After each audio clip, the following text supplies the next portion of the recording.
자, 역사를 통해 오늘을 보는 역사그램. 오늘도 오늘 밤 역사 강사 최태성 선생님과 함께하겠습니다. 어서 오십시오. 안녕하세요. 어떻게 설 연휴 잘 보내셨어요? 예, 궁금해요. 잘 보내셨죠? 네, 설 연휴 때 가면 가족들이 뭐라는 얘기를 하십니까? 뭐. 네? 뭘 물어봐요? 가면요. 뭘 물어볼 것 같습니까? 뭘 물어볼 것 같아요?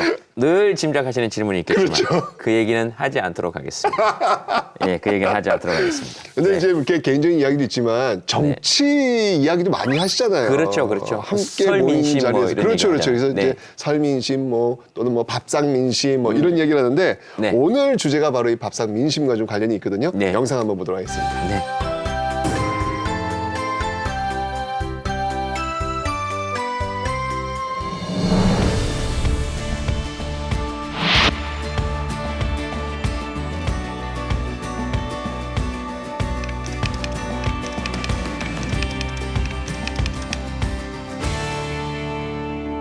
설 전후로 해서 여론조사 굉장히 많이 나오고 있는데 네. 우리나라 그 여론조사 이렇게 매번 이렇게 보잖아요. 뭐 예. 지지율 몇 프로 또는 뭐 어떤 정책 뭐 이렇게 나오게 되는데 네. 이런 생각 안 해보셨어요? 그럼 우리나라에서 여론조사 역사는 언제부터 시작되었을까?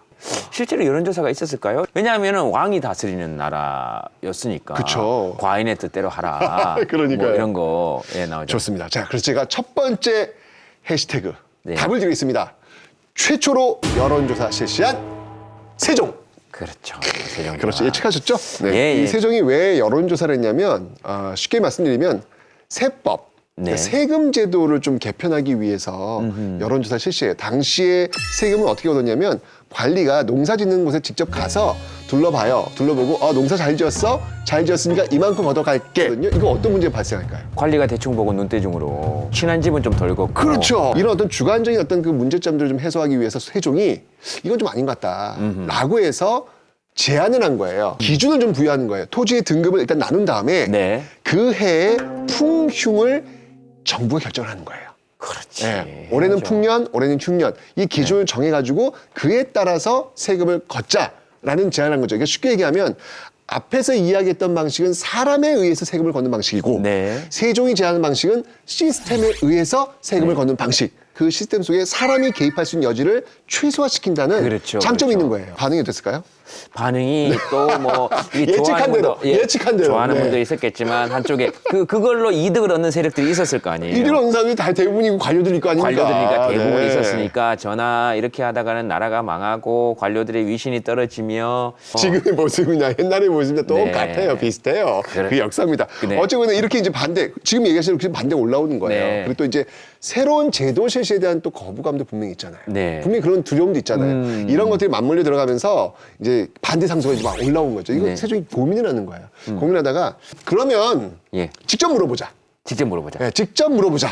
예. 자, 그래서 여론조사를 실시하는데요. 두 번째 야. 해시태그 무려 5개월에 걸친 여론조사.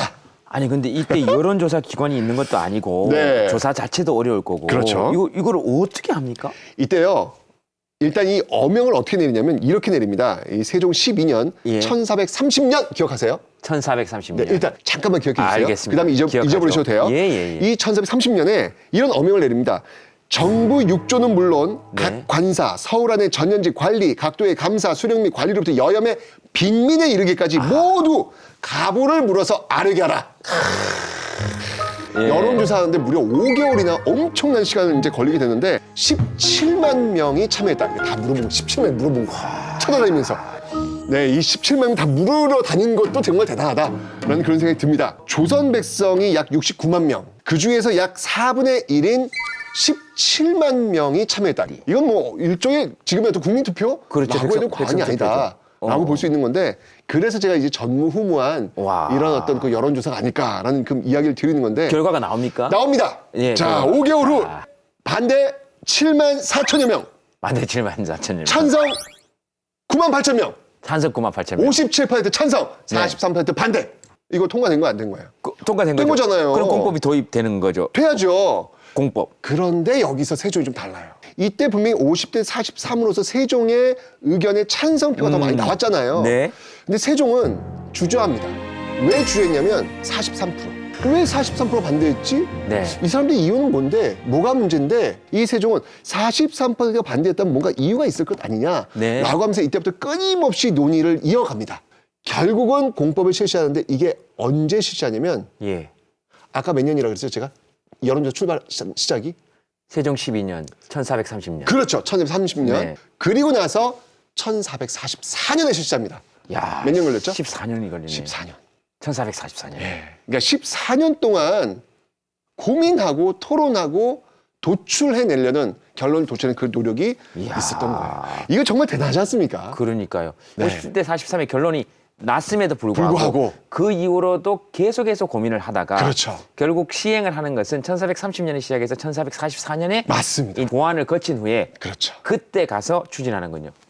근데 이게 5년 단임제면 불가능하죠.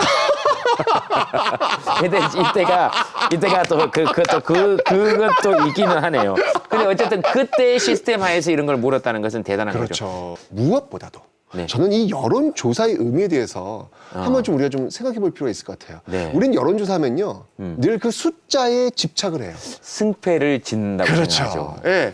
그냥 숫자, 이겼어, 졌어. 여기에 취해버리는 어떤 그런 모습들이 많이 있는데 세종의 여론조사를 통해서 좀 우리가 배울 부분이 있지 않나라는 생각이 듭니다. 네. 저는 그런 의미에서 오늘의 해시태그를 네. 여론은 결과보다 과정 네. 이것으로 좀 하겠습니다. 저는 몇 퍼센트 속에 숨어 있는 한 사람 한 사람을 대우해야 한다. 그렇죠. 네. 그리고 그 한 사람들이 모이는 거니까. 그 한 사람들 한 사람의 이야기를 듣는 거 그 과정이 이게 중요한 거죠. 맞아. 그 이야기를 들어주는 거. 그렇죠, 그렇죠. 자, 이렇게 여론조사의 의미를 한번 되돌아보는 그런 시간을 가지면서요. 19번째 역사의 피드 업로드하고 마치도록 하겠습니다. 네, 고맙습니다. 네, 감사합니다.